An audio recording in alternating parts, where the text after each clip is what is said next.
Hey there, welcome to the Marketing Happy Hour podcast, where each week we're learning career-defining advice, powerful social media strategies, unique creative tips, groundbreaking influencer marketing tactics, and more from marketing experts that represent some of the world's leading brands. Let's dive in. Grab a drink and join your hosts, Cassie and Erica, for this week's episode.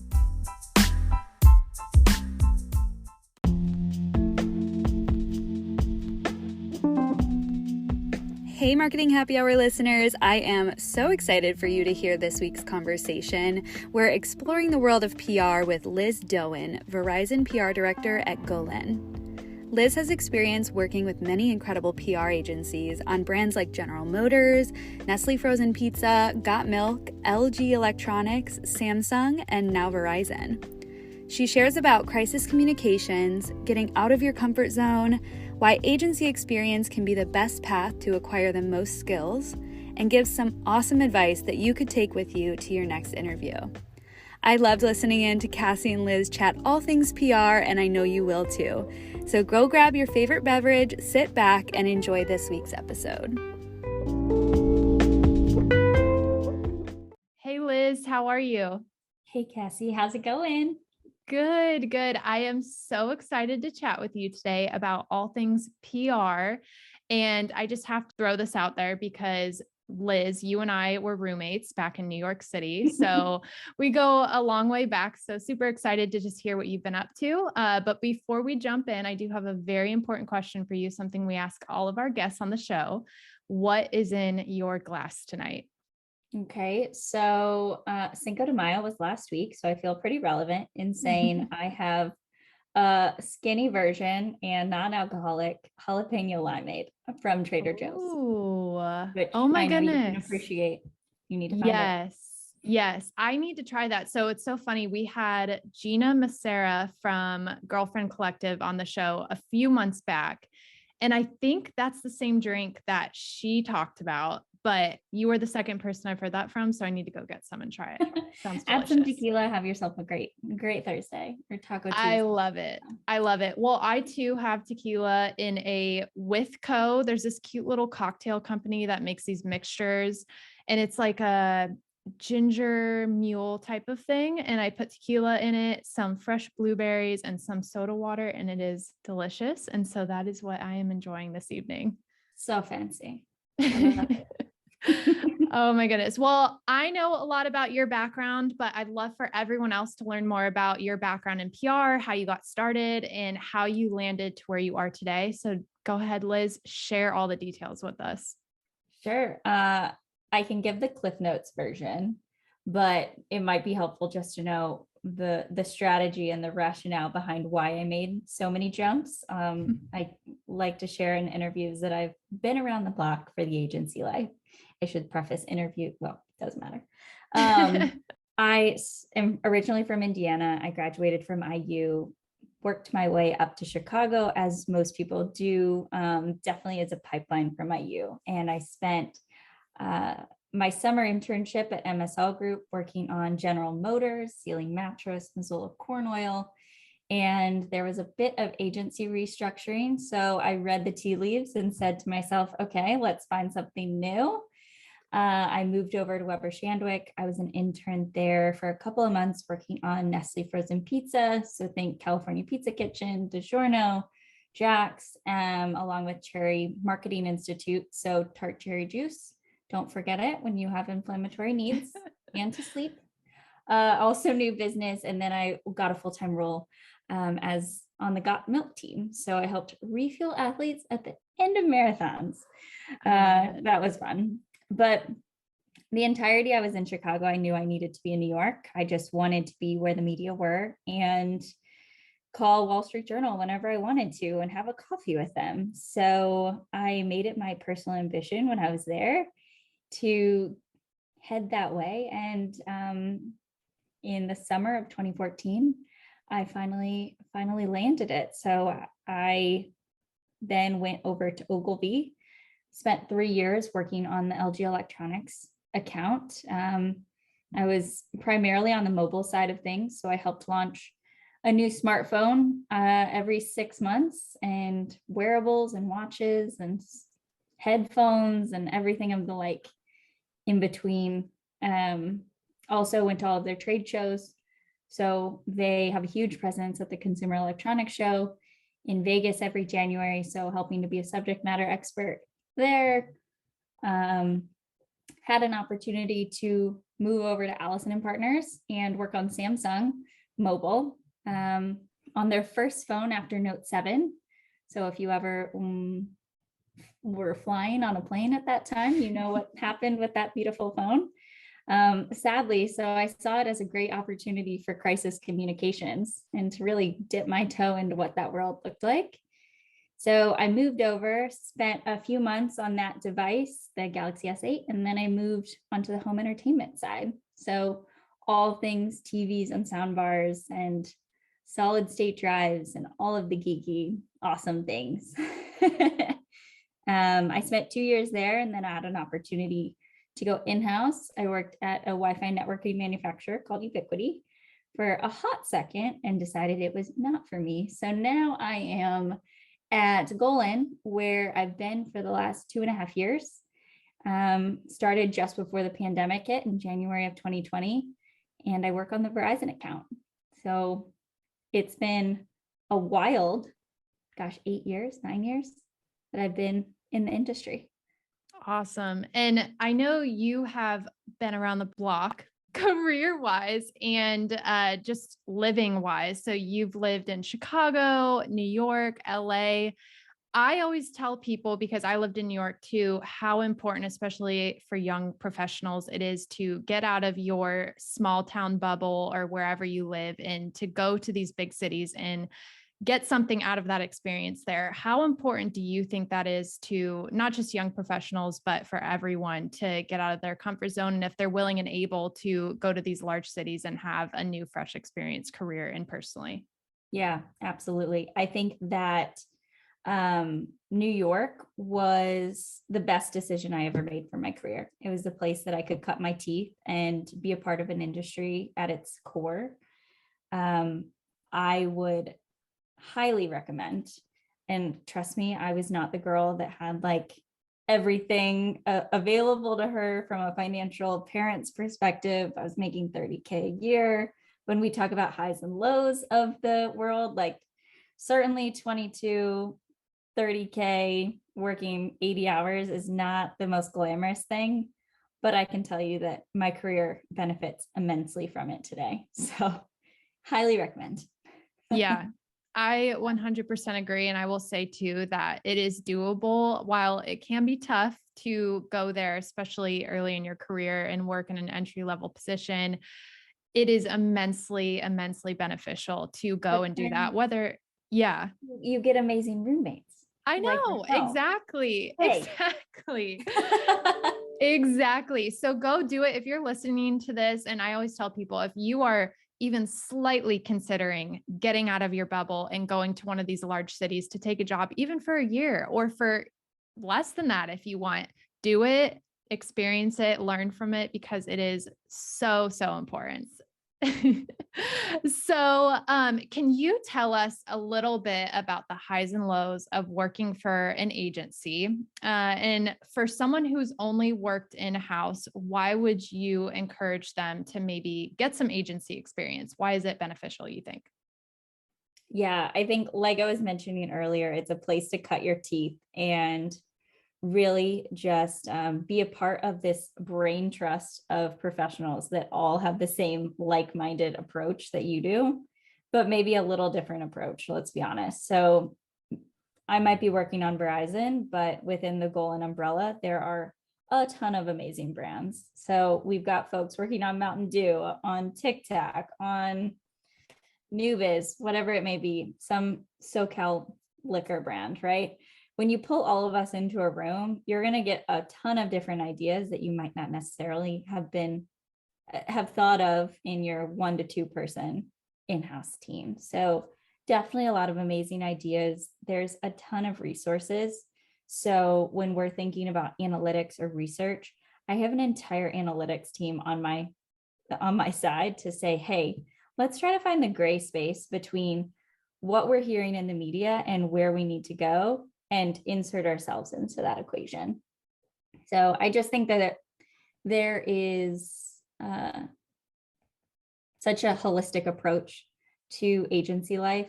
And I know I'm a little biased because I've spent most of my career there, but I really do love it. And it's been a great stepping stone for my career to learn more. Yeah, absolutely. And I think some people too, when they think about the world of marketing and social and PR, and they think about agency versus in-house, I've spoken with a lot of people who feel like they have to choose one path versus the other. So they're only going to do agencies or they're only going to do in-house. And that's fine if you want to do that, but you can also do a mix. I know for me, I started in-house and then I went to agency, and now I'm kind of still in the agency world. Actually am. I own an agency. So it's okay to kind of mesh the two. You can learn a lot from both of them. So I think there's a wealth of information and new insights you can gain from both experiences. Yeah. And I think that when I was starting out my career, not even starting, when I was still in college, I would ask my PR professors, like, what's the best path for me to get the most skills? And they're like, go to the agency. And I was like, I don't even know what an agency is, but sure. So I think when we're in college and just bright-eyed trying to figure it out, like agency is kind of the shop to learn everything. And then you can jump into those skills later into the in-house world. I don't think either path is better or worse, but I'm biased in saying I love to cut my teeth in the agency side. Yeah, absolutely. And I do think if you haven't experienced agency life, and again, similar to just moving and getting out of your bubble, give it a try because like you said, Liz, I learned so much just from speaking to different people in different departments, talking to the strategy team, the content creation, the photographers. You can learn so much and you have access to those resources to learn more. And then you can decide where to focus later on in your career. But again, lots of huge benefits from the agency side of things. So because you solely do work in PR, how do you ensure when you're going in to create campaigns or even on the crisis communication side of things, how do you ensure all of your communication or content that you're creating is aligned with the teams within the social and marketing side of things? Yeah, so I think from a PR perspective, certainly it has morphed into quite the different approach these days. It's not solely talking to the newspapers anymore, but it's pulling in those influencers and earned and paid approach holistically. When we're talking about an integrated agency model, an IAT, if you will, you've got your social teams, you've got your marketing and PR. We all get into a room and talk about what plans we think will work and find a middle ground for everything, right? And then that needs to be sold into clients. So then their teams need to take a look, pull it back together, and then we start to execute. So there's a lot of moving parts to it, but I think just keeping everyone in line together. I think my team has quite the unique model in that we all sit under the same parent company. So it's a heck of a lot easier for us to share information and quickly move on a campaign versus some others that I've been a part of. But yeah, on the PR side of campaigns, I think that it's really interesting seeing how quickly we can work and stand up a program that aligns with these. So from the crisis perspective, I'm not going to say that most of the time when you have a crisis, maybe social and marketing aren't as involved, perhaps the social, just to make sure that the handle has everything that the pertinent information, but PR, it kind of drives that handle a lot. Yes, I am so sure. And are there any specific types of hard or soft skills that you feel are super important in the world of PR, things that young professionals and people established in their career need to work on improving and really perfecting in their roles? Well, we already said move to New York, so that's step one. Yeah.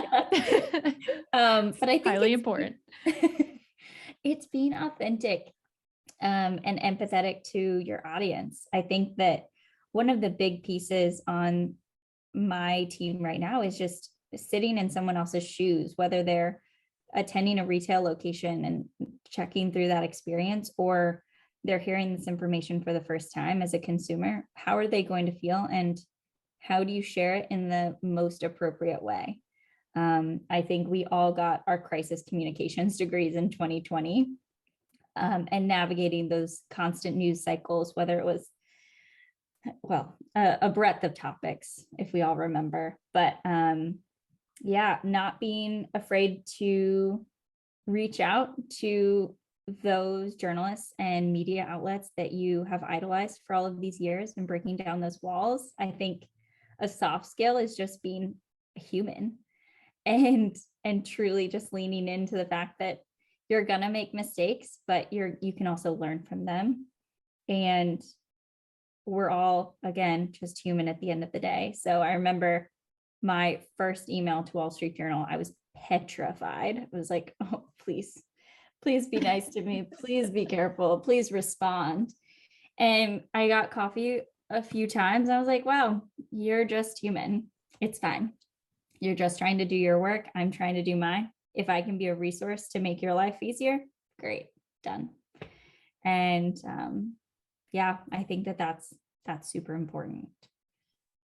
Yeah, awesome. And that goes greatly into my next question that I have for you. So when building those relationships with different media outlets, do you have any tips for people in PR looking to grow and really enhance the communication or relationship building aspect to those media outlets that you'd have? Yeah, I think just for the outlet, always have an interest in the media that you're following. I think that whether you majored in history or science or whatever the degree you maybe got your major or minor, I think it's important to lean into that, even in your PR career, because that is an interest and a passion that you can't teach anyone else. So following those news outlets, perhaps leaning into something that you absolutely adore, finding a way in to share your brand message, but also just learn more about them. I think it's so important to be curious in this career. And just one thing that I always do is when I'll reach out to someone, I'll notice I recently moved to Los Angeles. So as Cassie originally mentioned, and I'm just trying to make new media friends out here. So when I discover that someone's in LA, I quickly shoot them a note. There is absolutely no rhyme or reason. There's nothing behind it other than I would love to have a coffee with you and hear more. Of course, I have a Rolodex of ideas that I'm going to bring to the table, but those will naturally come about in our conversation. Immediately after that email exchange with each reporter, I will add them on LinkedIn to put a face to a name, and then I will add them on Twitter and become their biggest advocate and cheerleader for all of their coverage and just responding to any random stream of conscious thing that they have. So certainly can't do that with my growing list of contacts on Twitter constantly, but it certainly keeps your name top of mind when it hits their inbox. Awesome. And when initially reaching out to a connection that you do not previously have, do you have any advice for how to approach that initial outreach, what to say, what research to do in advance prior to making that first line of communication? Oh, goodness. I actually laughed about this with a few of my media friends these last year on my going away, because when I first started out in PR, I was so formal. I was like, hello, how are you? I would share like such formal, buttoned up communications. And again, we're human. So like taking it down a layer to say, hey, would love to grab a coffee, like truly using regular human speak sometimes goes a long way. Yeah. Like, Liz, you would wear a pencil skirt to the office and have these like formal CEO like communications. Oh my gosh. Well, it's so funny because I got my degree in PR as well. And we literally have classes on how to pitch to news outlets. And it's very much like, okay, include a brief summary of what you're trying to pitch. It's very much about like, this is what I want to share with you, and this is what I want out of this relationship. But for you to say, just turn it on its head and make it more about just that human interaction and connection with that person is so huge, because they don't care if you need something from them, but making it more about them and what you can offer to them is so incredibly important in that situation. Yeah. And I think being a resource for them. So even though they might not necessarily have a story top of mind that they can think of to position your client, down the line, they're probably going to be like, oh yeah, who's that girl from Verizon? Oh yeah, I'll message her. Or they'll search me on LinkedIn and find me, and that's what you need for these relationships and get your foot in the door. Absolutely. Well, let's switch gears a little bit to career. So, working in large agencies as you have, how have you been able to stand out and be of value to your team and your past and present bosses? Definitely those media relationships. That helps immensely. If you can say, yep, no worries, let me reach out to my contact at CNN. They're like, whoa, okay. Now, when you get the hit, that's when it actually matters. But that's half the step. And being able to truly turn on coverage when it's needed most, and calling on those relationships is huge. I think another piece is just being eager to learn and adapt. When I'm interviewing candidates, that's the biggest thing that I look for. And just to make sure that they're open and excited to work together. Getting into the trenches is part of it, but also just being able to be friends and work through it and be humbled together is important. Raising your hand, I think at Golin is a huge agency. I think we've got maybe 150 in the New York office now. At the early onset of the pandemic, we would have twice a week calls with our media team just to get together. And I made it a point just to always be on camera to show my face and say that I'm here.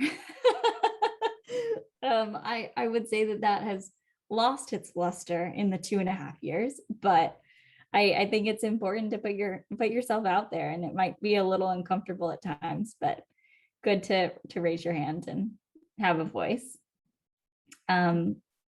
One last thing though, that I think is just the biggest piece and the biggest key to my success would be always looking at my manager's plate and learning how to ease their workload and stress level. So if there's something that I know that I can easily take off their plate or follow up on or share a bit more of a lengthy email that explains my next steps and process that they can easily sign off on and say, yep, good to go, that has made a world of a difference throughout my career, and something that I fortunately learned early on. And so I've witnessed you go through the interview process for different positions, and this is something we don't ask very often, but I love asking people this question. Do you have any key interview advice for approaching any situation, whether it's agency, internal, whatever the position may be? What's something that you could pass along to the listeners? Ooh. Do your homework. I think just like you would with a journalist and knowing their background, I think it's so helpful to know the person on the other side of the table from you. And I was just, when you're interviewing with someone and you have a commonality, finding a way to pull that in, and then you're able to actually pull it down to the core as a human being and learn more about their personality, I think is so key. Last piece to that, if you can be friends with them at the end of the day, I think that's so important in our industry. It's not ER, it's PR at the end of the day. Fun phrase we say. Yep. And my Ogilvy boss turned mentor always told us in an interview, could you be stuck at an airport with a canceled flight and still live to tell the story the next day? Or would you just be pulling your hair out because you have to hang out with this person the rest of the day? Mm-hmm. And that was a telltale sign of yes or no. And I think you're interviewing, but they're also they're interviewing you, you're interviewing them as well. Mm-hmm. Yeah, absolutely. And a lot of your advice sounds very similar to a past interview that we did with Alice Hampton, who is a PR queen. Loved chatting with her, but she shared the same thing about just doing your homework. And one of the biggest mistakes she sees people make is spelling the person's name wrong or the brand's name wrong for who she's communicating with. And so just those little details of read over your emails, double check your work, make sure you're coming into this communication, having some sort of information under your belt is so incredibly important. And it goes a long way in those relationships in the outreach phase, as well as just in the future also. Yeah, absolutely. Yes. So finally, we're getting to the end of our interview here, but we love to ask this question on Marketing Happy Hour with all of our guests. What do you know now, Liz, that you wish you knew at the beginning of your career? Hold on, it'll be okay. I feel like we talked about it in depth, that really moving to a city outside of your comfort zone, I think that's the biggest piece to it. And the amazing opportunities that it'll afford you later down the line. I didn't wish I did it, and I'm glad I did. Yeah. Is that lame? Agreed. No, I love it. It's something I tell people all the time too. And it's funny, speaking to New York, I'm just going to title this episode, Move to New York or Else. But just an example, like when I first moved to New York, my roommate situation wasn't great. I was miserable. It was just such a big change. I know. It was such a big change at first. And I was like, oh my gosh, I am not going to be able to get through this. I know this is beneficial for me, but I can't do this anymore. And I'm a strong believer, if you are in a situation that you are absolutely miserable in, make a change or figure out a way to make it better. And so for me, it was, like you said, reaching out, finding new roommates, moving situations there in New York. And I ended up loving that time that I had there. But same with jobs. I say that all the time. You know, if you have done everything in your power to make that experience as beneficial to you as possible, and it's just not, then change jobs. You're not stuck in any of those situations, and you can make a change and make a difference in your life and what you're doing. And there's nothing wrong with that. I also think, to that point, New York, now that I live in LA and I understand what work with life outside of the subway is like, there's so many things to do in LA that like occupies your time outside of New York. New York, you go to the grocery store, you like trek through Trader Joe's, and like, yes, it's terrible, but like, you don't have to worry about a car. You don't have to worry about all of these, a house. Like, you typically live in an apartment situation, and every decision is pretty much made for you. You just have to get to work. And you really streamline your life in that aspect. And I did not realize that until I moved to LA, how different and narrow minded you can be in LA, in New York, excuse me. Yeah, absolutely. And I think maybe not narrow minded. That sounds bad. Focused. You're incredibly focused. I'm Mark Zuckerberg. I don't have to worry about what shirt I'm wearing. I just have to get on the subway. Right. And hope it works. It's true. It's true. Your life is almost automated for you. You know, like you said, exactly where you're going, which subway stops you're getting off and on to. It's just crazy. And so that's another thing too, with going into deciding where to move or where to go for your professional career. Nowadays, remote work is such a big thing, but I still encourage people, even if you are working remote, go to a place where culturally your mind and the way things are in your life are just going to be challenged and changed, because you can learn so much that not only applies to your life, but also to your career. So, I tell people when they're trying to decide LA, New York, you know, where do I go? Go visit, experience it, see where you would see yourself fitting into that lifestyle. And to your point of what you've done in your life too, even if you want to do both, you know, start in one place, live there for a little bit, and then go to another place and experience that too. It doesn't mean you, again, have to stay there permanently and have to be there forever and start a family there and do all these things, but just going and experiencing all these different places throughout your life lends so much to your life and career, and just even more than that too. Absolutely. Absolutely. I told myself I'd be in New York for 5 years. And then I was like, wait, I've been here for 7, time out. What's next? Let's go Yep. settle my soul in the place that I truly would like to potentially have a family and Yep. have said roots, little Yep. thing. Yeah. Well, and that's a little career tip too, is just always looking forward, looking ahead, researching, figuring out what's next, educating yourself, getting all these learning experiences and grow yourself professionally so that you can get to that next level is so huge. And again, something that can be applied to yourself personally, but lots of really great insights in that little story. So yes, appreciate it. Yeah, absolutely. Well, Liz, unfortunately, we are about to close out here, but we would love to know where everyone can follow you. I know you mentioned Twitter, but where can our listeners connect with you off this podcast? So I am very vocal on Twitter. Feel free to reach out and follow me at PR Lizzie Tweets. And my LinkedIn is just Elizabeth Dowen. So easy enough. Awesome. Thank you so much for coming on, Liz, and sharing all of your awesome story and adventures throughout the world of PR. I really appreciate you coming on. You bet. Thanks for having me.